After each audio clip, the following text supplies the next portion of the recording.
nakakaba. Mas nakakakaba pa to sa performance ko. Okay. Maraming salamat po sa mga taong nagdasal po, nag-take ng effort, magpuyat para panoorin po yung Olympics at masaksihan po yung mga pinag-trainingan po namin ng mga atletang Pilipino po. Gusto ko po magpasalamat sa pagbigay po sa amin ng training camp sa Mets po. Sobrang laking tulong po nun sa akin. Nakapag-adjust sa oras. Nagamay din po yung weather. Kaya sobrang laking bagay po sa akin po yun. Na nakakonekta po sa gintong medalya po. Maraming salamat po sa POC kay Ma'am Cynthia, Gymnastics Association of the Philippines. Siya po yung nag-handle po sa amin and nagtaguyod po sa gymnastics po. Maraming salamat po sa inyo, Ma'am Cynthia. Grabe po yung support na binigay niya po. Siyempre sa lahat po ng atleta po, sobrang proud po ako na pinaglaban po natin, binigay po natin yung best natin sa lahat po. Dugot pawis yung inalay natin. Di pa nagsisimula yung competition, sobrang proud na ako sa inyo lahat. At ngayong tapos na yung competition, i-celebrate natin yung mga nakuha nating resulta at mas galingan pa natin sa mga susunod na mga competition. Maraming salamat po. God bless you all po. Maraming salamat. Carlos Yulo. Para ipagmalaki. Ito yung binigay ninyo sa akin nung nag-send off ako sa inyo. And wow, I never thought how proud I would be to wear it again. Because of the brilliant performance of our athletes. Let me greet the Philippine Olympic Committee President, Abraham Tolentino, PSC Chairman, Richard Bachman, our supporters and friends, so we could not do without in the private sector, fellow workers in government, of course, the First Lady Luis Araneta Marcos, and of course, the most important group that pinakamahalaga na grupo na nandito ngayon, ang ating mga atleta na nakilahok sa Olympic at bumalik na napakagandang resulta. At then that is what we are commemorating and celebrating a little bit now. Ladies and gentlemen, magandang gabi sa inyo lahat. Unang-una sa lahat, sa ating mga atleta, sa inyong mga pamilya, welcome sa Palasyo. And the honor is mine, the honor is ours to be able to welcome you, such achievers who have, kumbaga sa pinapaganda ninyo at pinapatingkad ninyo ang pangalan ng Pilipino. At kaya naman, kami naman nagpapasalamat sa inyong lahat. Dahil bukod sa medalya, but of course, Kaloy, your performance was just, it deserved 2 gold medals. And that's how high a standard that we have reached. At ngunit, nakikita naman namin na siguro lahat naman kami rito, pinagdadasal namin kayo.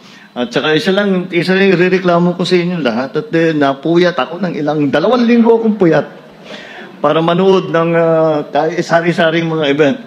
But yung puyat ko, worth it dahil talagang napakagandang panoorin kayo at makita kayo. At yung performance niyo na naging bunga sa taon-taon na sakripisyo ng sarili ninyo, ng inyong mga coach, mga trainer, mga nutritionist, at lalong-lalo na mga pamilya ninyo. At alam naman natin, walang mananalo na atleta na hindi suportado ng katakot-takot na karaming tao na walang iniisip kung paano kayo tulungan para maging successful. And ito yung ating kinikilala ngayon. At napakahalaga. At ngayon, it is now in the international stage. And so, we can see that ulit, ang sikat na naman ng Pilipinas. Pinapasikat ninyo ang Pilipinas sa buong mundo. Alam ko na iniisip ninyo, gymnastics, boxing, di ba, sa pole vault, yan yung iniisip lang ninyo yung event ninyo. Pero yung performance ninyo, May malaking kahulugan yan. It means a lot. May malaking kahulugan yan para sa amin dito na nanonood sa inyo, na sumisigaw at nagsusuporta sa inyo. And that's why it was for me I think we should recognize not only the athletes, although they are, of course, deserving of recognition, but also all the support group. Over the years, hindi nangyari ito dahil nung last year nag-decide ka mag-sports. Matagal-tagal ito. Lalabanan, you go through injury, you hindi ka makabiyahe dahil walang pambayad ng pamasahe to go abroad, to go to the international competitions. All of these, and yet you come through.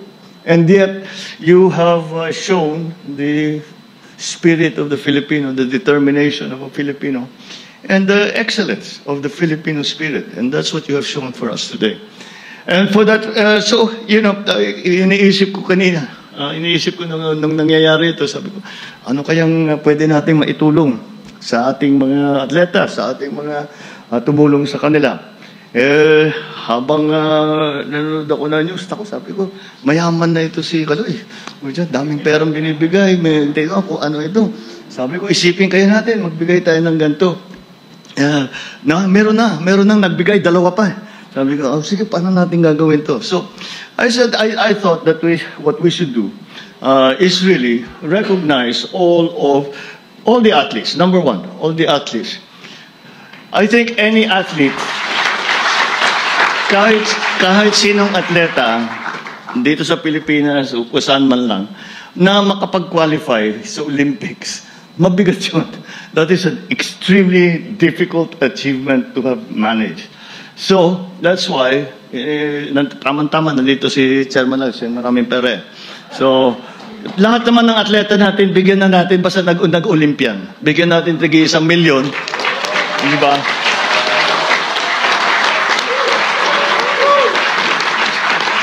Ima-match pa ng Office of the President yung bibigay mo. Para at least matulong tayo.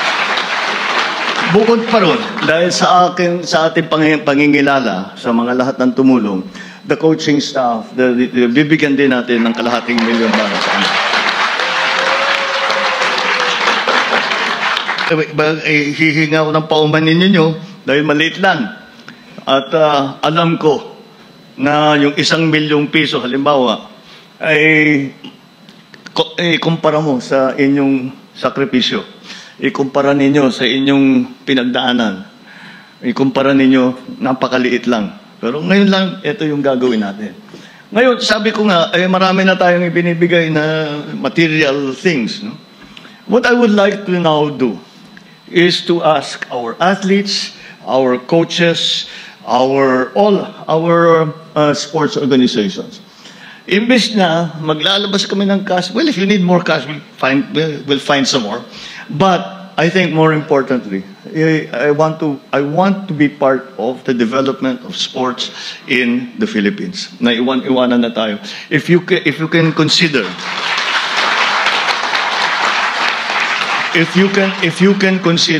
that all of these athletes who have done so well and have made us so proud, there is no official technical support from the government. They did it on their own. Siyempre, meron tumutulong. Kuminsan yung gobyerno nakakatulong. Pero walang formal na struktura para tulungan yung ating mga atleta. And that's what we are going to establish now. So, I ask all of you to tell us, what is it that you need? Saan kayo, nung sa pag-training ng mga atleta natin, saan kayo nahirapan? Ano hindi ninyo magawa na maitutulong namin? You tell us. And hopefully, if we really work together and start to prepare for not only the Olympics, of course, that's a very important one, but not only the Olympics, we start to prepare for all the international competitions that we have that are before us. And I'm sure that na magkikita ulit tayo rito sa Palasyo, magko-congratulate ulit ako sa inyo, at hihingian natin ng pera yung pagkor ulit.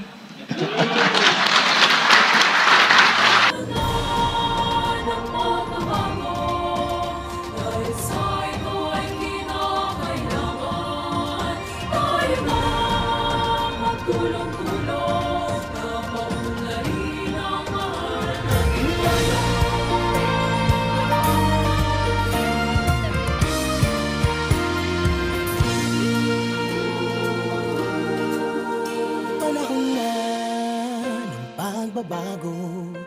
Dahil sa ito ay kinakailangan tayo na magtulong-tulong. Napaunlarin ang mahal nating bayan. People, and for bringing immense pride, honor, and joy to a grateful Filipino nation, have conferred the Presidential Medal of Merit on Carlos Edriel P. Yulo, done in the city of Manila this 13th day of August in the year of our Lord 2024. Mr. President, Carlos Yulo.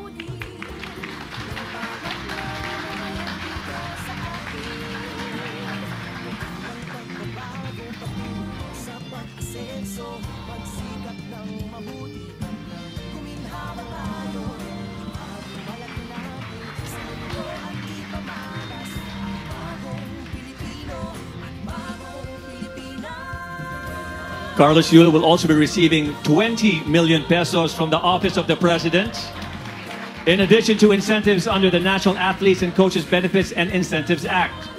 An Amity card from the MTRCB valid until June 30, 2025, and travel tax exception until June 30, 2028, courtesy of TIEZA.